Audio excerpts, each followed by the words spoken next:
Viral rekaman di media sosial memperlihatkan seorang pengantin wanita di Sulawesi Selatan mendapat perlakuan tak mengenakan. Saat prosesi sungkeman, pengantin wanita tersebut mendadak ditampar oleh mertua perempuan, bahkan disaksikan oleh para tamu undangan. Rekamannya diunggah ulang oleh Instagram @Indonesia_Today pada Rabu 19 Februari 2025. Dalam keterangan unggahan disebutkan seorang ibu menampar menantu barunya sendiri saat acara sungkeman berlangsung. Belum diketahui penyebabnya, namun beberapa warganet menyebut di kolom komentar bahwa hal ini terjadi usai pengantin tersebut tak mendapat restu.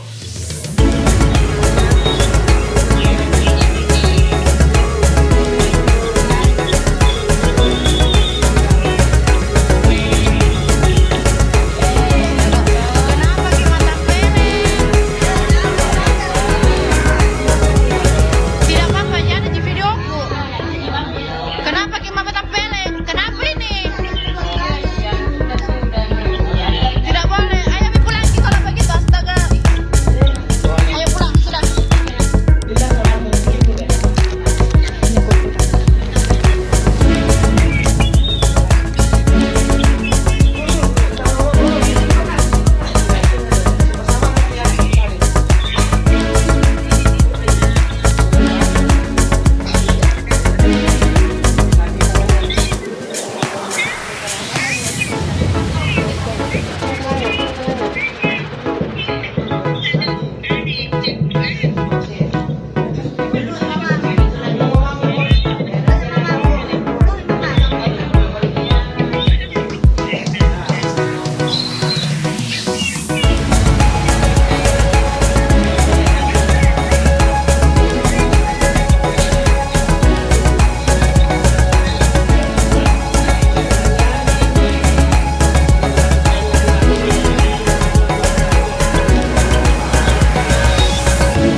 Download Tribun X sekarang, menghadirkan lokal menjadi Indonesia.